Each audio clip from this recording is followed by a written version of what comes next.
Perkenalkan, nama saya Siti Novianti, NPM 14 dari kelompok 5. Perkenalkan, nama saya Hafiz Atari Pramantia, NPM 140310240006 dari kelompok 5. Perkenalkan, nama saya Adila Putri Rajmat dengan NPM 140 dari kelompok 5. Perkenalkan, saya Peter Wirasaputra, NPM 1410240028, saya dari kelompok 5. Perkenalkan, nama saya Sani Fauji Amnullah, NPM 140310240054 dari kelompok 5. Halo, perkenalkan nama aku Muhammad Musir Abdul Rahman, NPM 140310240058 dari kelompok 5.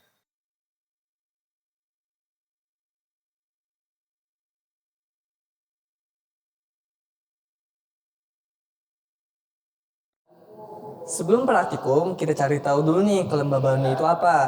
Kalian tahu nggak sih kalau roda berputar itu kayak gimana? Nah, seberapa sulit atau mudahnya itu berputar, berotasi, nah itu ditentukan oleh kelembaban benda. Maka dari itu, kita akan mengujikan hal ini. Nah, pada praktikum kali ini ada juga tujuannya. Yang pertama, memahami teori tentang kelembaban suatu benda. Yang kedua, menentukan kelembaban suatu benda dengan ukuran-ukuran geometris dari benda tersebut. Ketiga, menentukan momen kelembaban suatu benda dengan cara menghitung waktu getar ayunan torsi.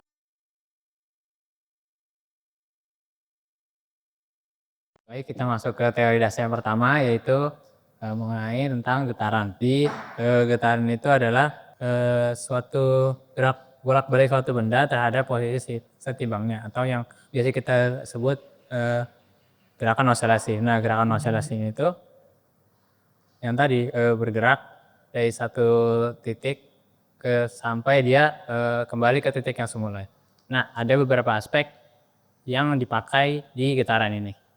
Yang pertama itu ada frekuensi. Jadi frekuensinya itu apa? Frekuensinya itu berapa banyak gerakan yang diperlukan, beberapa banyak getaran yang diperlukan tiap satuan waktu. Kemudian ada periode. Nah, untuk periode itu dinamakan T. Ini itu kebalikannya, maknanya berapa waktu yang dibutuhkan tiap benda tersebut berosilasi. Nah, dari sini kita juga dapat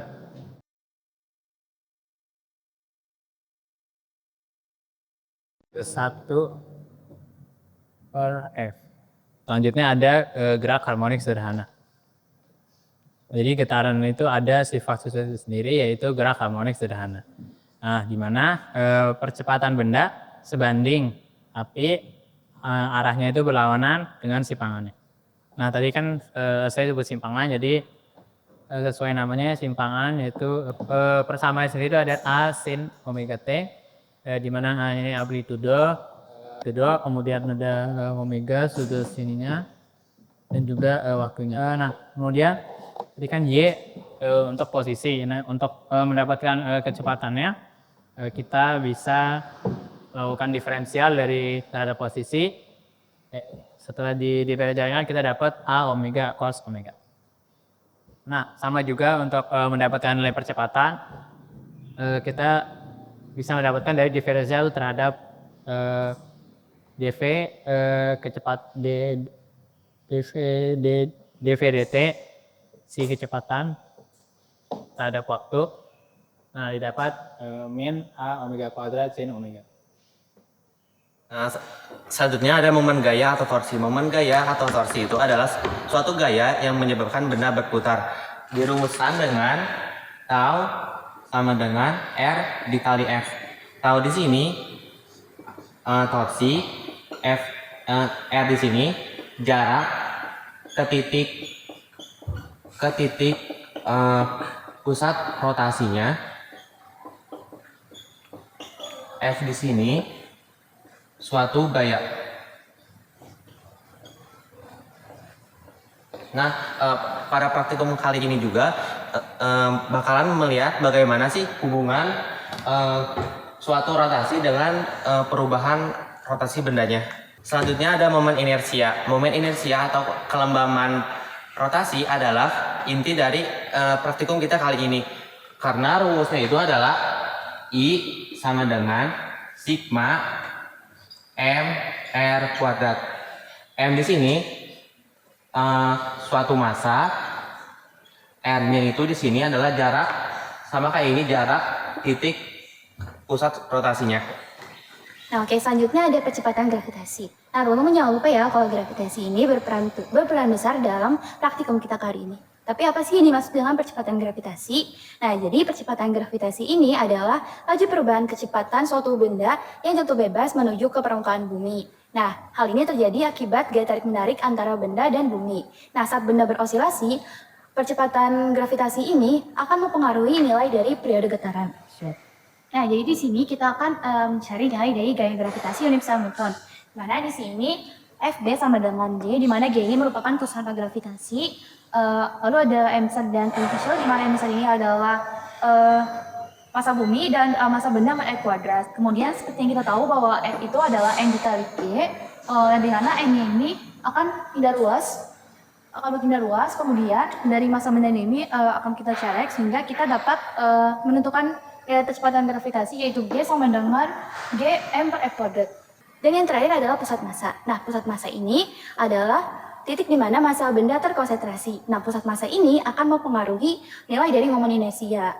Maka dari itu, variasi distribusi massa akan menjadi salah satu faktor yang akan kita pelajari dalam praktikum kali ini.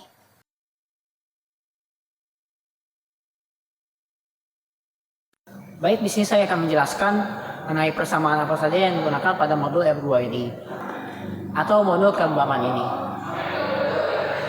Pertama, untuk rumus olah datanya itu sendiri, kita memiliki pertama ya kita harus menghitung dari dimensi dari setiap bendanya tersebut.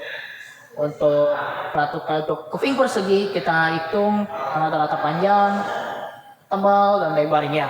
Tidak lupa dengan kesesatannya. Lalu untuk plat silinder juga sama, karena tadi kita mengukur diameter, maka harus dibagi dengan 2. Lalu didapatkan radius atau jari-jarinya, kita rata-ratakan dan kita hitung kesesatannya berapa. Dan untuk plat silinder ini satu lagi adalah tebal. Tebal tersebut kita hitung juga rata-ratanya dan juga kesesatannya. Bila ada untuk massa kedua benda kita rata-ratakan juga dan juga kita cari kesesatannya. Selanjutnya untuk waktu getar, karena kita tadi menggunakan 20 periode, maka waktu yang kita dapatkan dari 20 periode tersebut kita bagi dengan periodenya itu sendiri. T dibagi 20 periode tadi. Setelah didapatkan T-nya, kita ukur, kita hitung rata-ratanya dan juga kesesatannya. Tidak lupa ya, tentu saja. Lalu untuk yang kedua, kita menghitung momen inersia untuk geometris. Yang pertama ini untuk plat persegi, dimana kita menghitung dari panjang, lebar, dan tebalnya. Inersia panjang, inersia lebar, inersia tebal. Okay? Inersia ini dihitung dengan massanya dikalikan dengan setiap dimensi, yaitu lebar, tebal, dan panjang, dibagikan dengan nilai 12 yang merupakan konstanta dari persamaan ini. Lalu juga jangan lupa kita mengukur kesesatannya. Ini merupakan nilai literatur yang dapat kita dapatkan di praktikum ini untuk menguji apakah nilai yang kita dapatkan dapat menyamai nilai persamaan ini. Karena persamaan ini merupakan nilai inersia yang sesungguhnya gitu. Nilai optimal dari yang seharusnya ada gitu. Yang seharusnya terjadi seperti itu. Nilai ideal yang seharusnya terjadi. Hanya di sebelah sini ada untuk silinder. Untuk silinder sendiri ya inersianya ada tebal dan radius saja atau jari-jari. Jadi ya ini juga sama, kita menghitung massa dikalikan dengan radius kuadratnya, yang ini juga sama, kita hitung dengan T kuadratnya dan dia seperti itu kita bagi dengan kosakata yang sudah ada untuk mendapatkan nilai ideal yang seharusnya didapatkan dari percobaan. Yang nantinya akan kita bandingkan di KSR sebagai literatur. Yang ketiga, kita menghitung momen gaya dan inersia kawat. Hal ini juga harus dihitung karena merupakan parameter yang mempengaruhi gerak kelembaban dari benda tersebut. Momen gaya dan inersia kawat. Kita hitung, ini untuk persegi, momen gayanya. Kita pertimbangkan 4 dengan 4 pi kuadrat dengan inersia lebar, inersia panjang, lebar, lalu juga ada kesesalannya. Lalu inersia kawat, karena kita tadi menggunakan kawat saat menggantung benda uji tersebut, kita hitung inersia lebar, waktu getar lebar, inersia panjang, waktu getar atau T panjang, dan seterusnya kita hitung untuk inersia kawat. Tidak lupa di sini ada kesesalannya juga untuk persegi. Selanjutnya setelah kita persegi, lanjut untuk mengukur dari momen gaya dan juga inersia kawat dari silinder. Untuk persamaannya kurang lebih ya sama, kita membandingkan semua dimensi dan juga inersianya dan juga waktu getarnya gitu. Dan kita bisa dapatkan nilai untuk momen gaya dan inersia kawat untuk masing-masing benda uji. Selanjutnya ada inersia yang akan kita hitung. Inersia ini kita isi IX atau IX ini kita isi dengan setiap dimensi yang ada di benda uji, panjang, lebar, dan tebal, dan juga radius. Kita hitung semuanya untuk kedua benda uji dengan mempertimbangkan tentu saja momen gaya dan inersia kawat masing-masing. Setelah didapatkan ini, nilai ini merupakan nilai hasil uji dari hasil praktikum ini. Dan hasil dari ini kita akan bandingkan dengan inersia literatur yang telah kita dapatkan sebelumnya untuk mendapatkan nilai KSF dan juga KP-nya. Setelah semuanya dapat dihitung dengan benar, maka rumus-rumus ini dapat menghasilkan data yang sesuai untuk modul M2 kelembaban benda ini.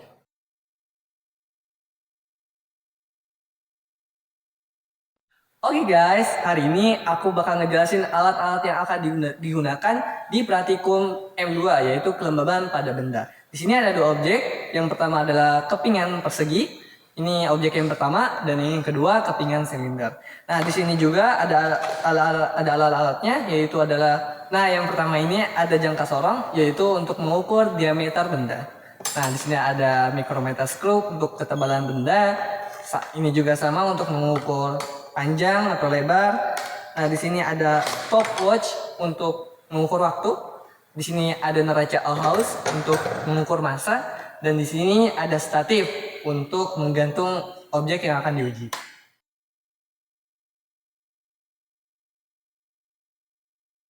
Nah, berikutnya saya akan menjelaskan prosedur percobaan pada modul M2 ini. Nah, pertama kita mengukur nih dimensi dari keping-keping sebanyak 5 kali. Kemudian kita juga menimbang massa dari keping-keping ini. Nah, selanjutnya keping-keping ini digantung pada statif yang sudah ditaruh kawat tadi. Nah, untuk indikatornya sendiri itu ada 5. Jadi di tiap-tiap sisinya ini ada yang bolong. Tapi buat yang pertama itu yang horizontal itu kita sebagai T1-nya. Kemudian untuk sisi selanjutnya itu T2, kemudian ada T3, T4, dan juga T5. Nah, hal yang sama juga berlaku untuk si keping silinder. Setelah kita menggantungkan dengan kawat yang tadi, kita memberikan gaya terhadap kepingnya. Nah, untuk keping ini sendiri pastikan kita nggak memberikan dorongan biar kelembaban benda ini bisa terjadi maksimal. Nah, kemudian setelah datanya didapat, kita menuliskan di dalam tabel.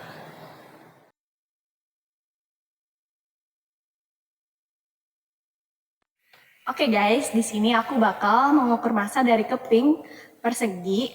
Pastikan ya neraca Allhouse-nya itu harus terkalibrasi.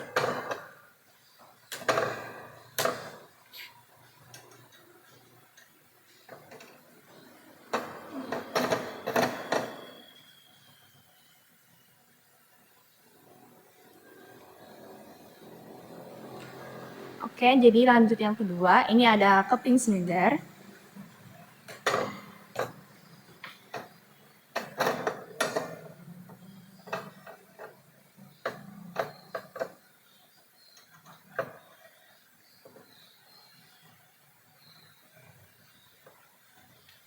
Jangan lupa ulangi sampai 5 kali ya guys.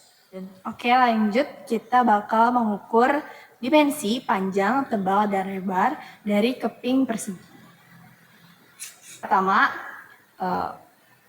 jangka sorongnya harus terkalibrasi. Lanjut.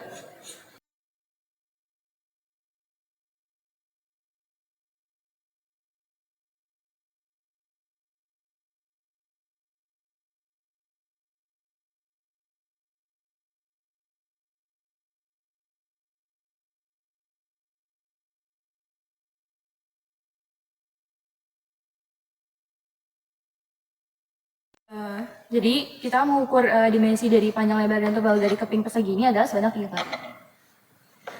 Oke, lanjut ke yang keping silinder. Oke, selanjutnya kita akan mencari dari diameter dan tebal dari keping silinder ini. Jangan lupa kalibrasi.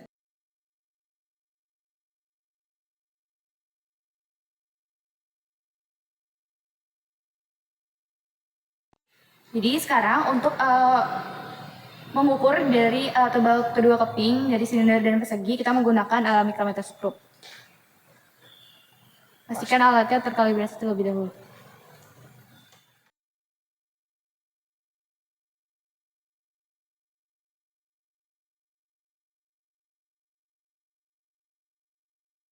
Selanjutnya kita akan mencari tebal dari si keping persegi.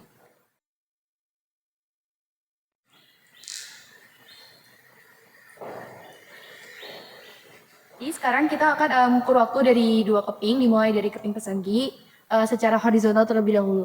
Kita pasang seperti ini.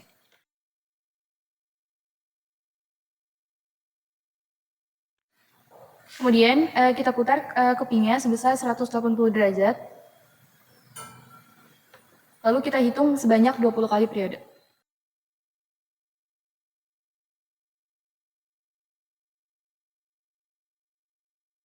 Nah, karena tadi kita sudah menghitung secara horizontal, sekarang kita akan menghitung secara vertikal.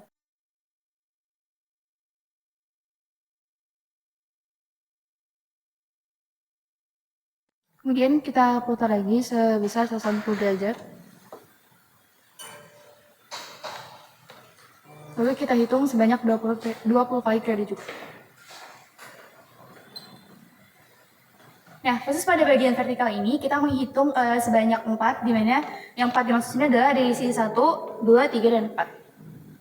Oke, sekarang kita bakal mengukur waktu dari keping silinder.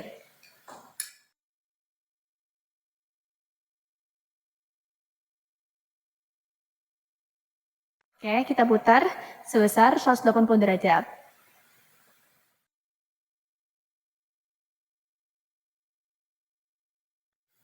Lalu kita hitung sebanyak 20 periode. Oke, kita lanjut ke yang vertikal.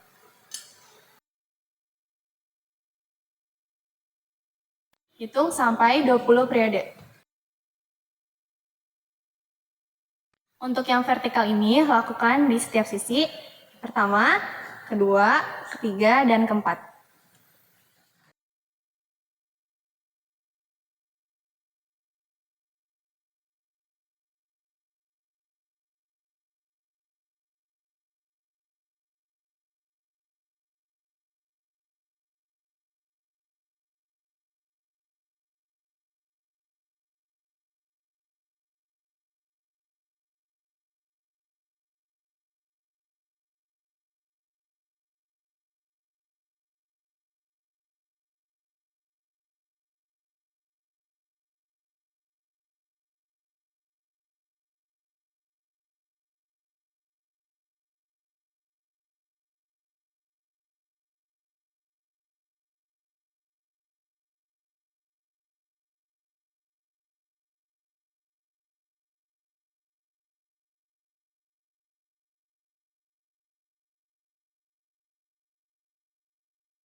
Baik, berikutnya merupakan pembahasan mengenai hasil percobaan dan juga olah data dan analisa datanya. Di sini kita mendapatkan tabel untuk perolehan data dimensi masing-masing keping persegi panjang dan juga silinder. Di mana keping persegi memiliki dimensi panjang, lebar, dan juga tebal, dan silinder adalah diameter dan juga tebalnya. Data tersebut kita rata-ratakan dan cari kesesatannya dengan persamaan dan rumus ini. Didapatkan bahwa rata-rata masing-masing dimensi untuk keping persegi panjang dan silinder adalah sebagai berikut, di mana panjang persegi panjang sekitar 11,64 cm, lebarnya 10,23 cm, dan tebalnya 0,10 cm. Dan untuk silinder, diameternya adalah 10,596 cm, dan T atau tebalnya yaitu 0,15 cm. Dan jari-jari yaitu diameter dibagi dua yaitu nilainya ada 5,48 cm. Selanjutnya ini merupakan tabel hasil data pengukuran massa untuk masing-masing keping persegi panjang dan juga silinder yang dilakukan sebanyak 3 kali. Dan juga ini merupakan waktu dari pengukuran 20 periode di masing-masing bentuk dimensi pada benda uji.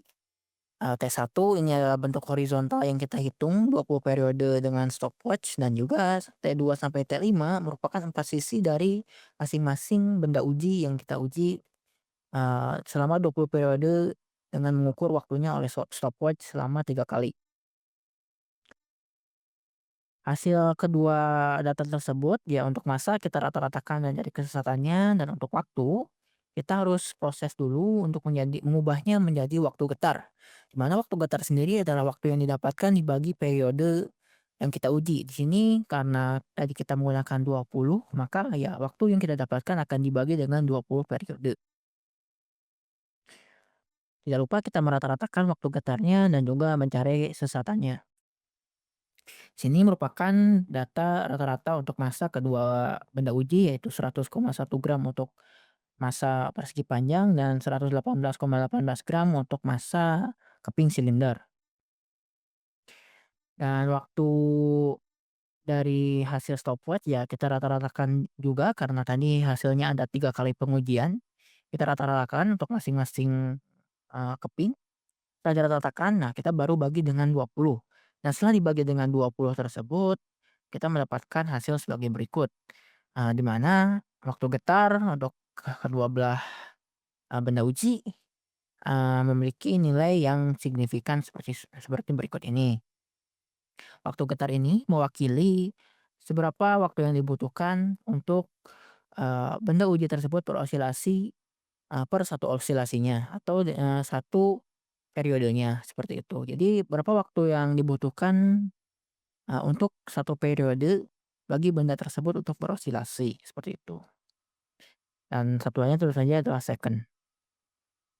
Setelah semua data tersebut didapatkan, kita dapat menghitung dari momen inersial geometris masing-masing untuk plat persegi panjang dan juga silinder. Ini untuk persegi panjang, kita menghitung untuk nilai literaturnya saja seperti yang sudah jelaskan sebelumnya. Bahwa nilai literatur ini adalah pembanding di akhir nanti untuk hasil yang akan kita dapatkan setelah menghitung semua komponen yang dibutuhkan. Di sini inersia untuk literatur persegi panjang adalah ada inersia untuk panjangnya, untuk lebarnya, dan juga tebalnya. Mana melibatkan setiap dimensi yang telah kita ukur sebelumnya dan juga massanya. Karena inersia itu merupakan persamaan di mana massa dikalikan dengan suatu besaran panjang. Dan memiliki ya karena satuannya juga kilogram meter kuadrat seperti itu kan. Ya, dan 12 merupakan konstanta yang digunakan untuk bentuk persegi panjang. Jadi merupakan nilai yang sudah ditentukan sebelumnya. Dan juga ya setelah kita mendapatkan hasil inersia untuk masing-masing dimensinya atau bentuk geometrisnya, ya kita mencari kesesatannya sebagai berikut. Untuk geometris plat silinder juga dilakukan hal yang sama, dan ini merupakan nilai literatur yang untuk digunakan untuk uji banding di akhir nanti mengenai nilai yang telah kita dapatkan, dan juga komponennya harus sesuai semua. Di sini tidak lupa kita menghitung juga kesesatannya dan membandingkan untuk komponen-komponennya, yaitu untuk tebal, dan juga radius dari keping silinder. Berikut merupakan hasil perhitungan untuk inersia literatur geometris untuk kedua benda uji keping persegi panjang dan juga silinder. Momen inersi ini mengindikasikan bahwa benda uji tersebut memiliki kerelatifan untuk terus bergerak senilai sebagai berikut. Karena inersia itu merupakan suatu ukuran bagaimana suatu benda dapat mempertahankan kondisinya seperti itu. Setelah kita mendapatkan literatur seperti tadi, inersia literatur tadi, kita menghitung komponen yang berpengaruh dalam praktikum ini, di mana ada momen gaya dan juga inersia kawat.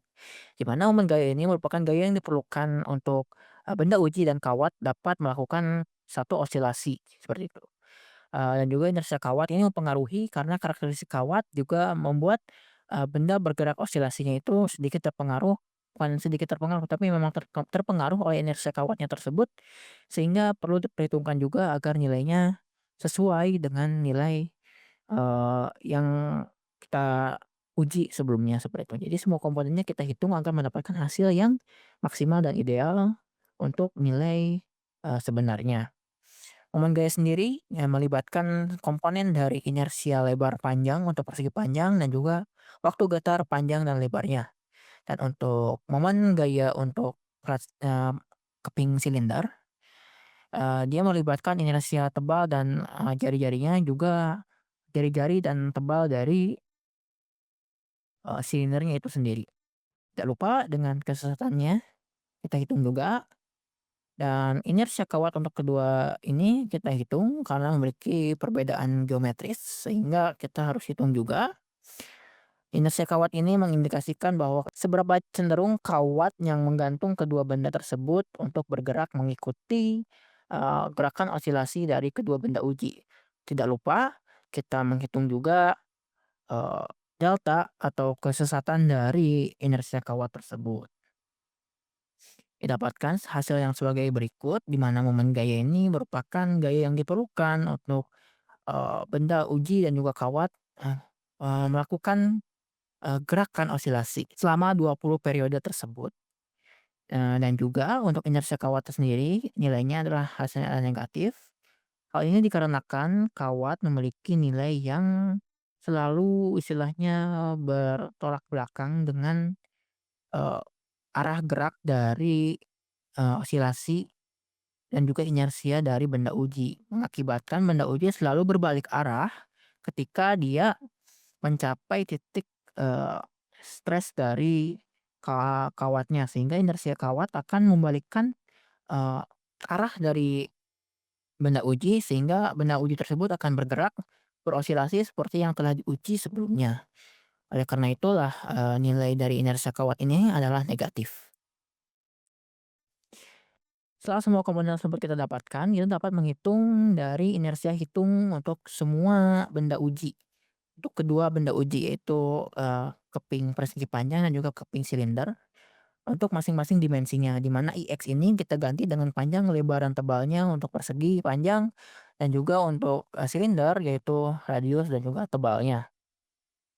Di mana kita juga di sini memperhitungkan dari momen gaya dan juga inersia kawat dari masing-masing bentuk geometris benda uji. Nilai hasil dari perhitungan ini adalah nilai sebenarnya yang kita uji dari praktikum M2 kelembaban benda ini. Dan ketika hasilnya didapatkan, berikut merupakan hasilnya, di mana inersia untuk masing-masing kedua benda ini, benda uji ini adalah bahwa kecenderungan benda tersebut untuk mempertahankan arah gerakannya berdasarkan bentuk geometris dari masing-masing benda uji tersebut juga dengan periode waktunya.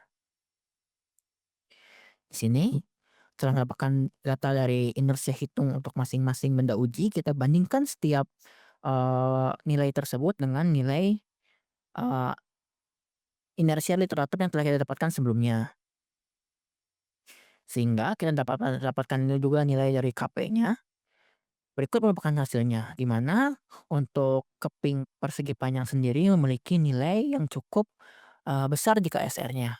mengindikasikan bahwa nilai hasil dari percobaan pada persegi panjang memiliki margin error yang cukup tinggi di mana dia jauh dari nilai teoritis dari persamaan literatur.